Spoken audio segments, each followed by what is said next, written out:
আমাকে সিগারেট দিতে পারবি না? দুদিন থাম, তোদের দোকানে কিনে দেবো, তারপরে যে তোদের দুই বাপিটা কি করি তাই আমি দেখছি। বল সেলিম, যে অ্যাপসে টাকা লাগিয়েছিলাম না, ওই অ্যাপসটা বন্ধ হয়ে গেছে, সব টাকা বাইরে হয়ে গেছে। বাবু, ওর পিছনে যে টাকাগুলো আলমারিতে রেখেছিলাম না, সেগুলো একটাও নাই, সব চুরি হয়ে গেছে।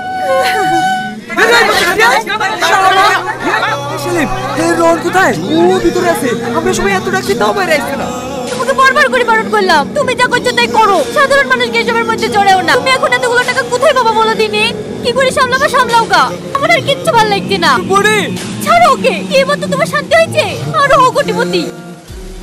এলে ধর, খুব মান আমাকে, কি করবো বল? আমি কি জানতাম এরকম হবে?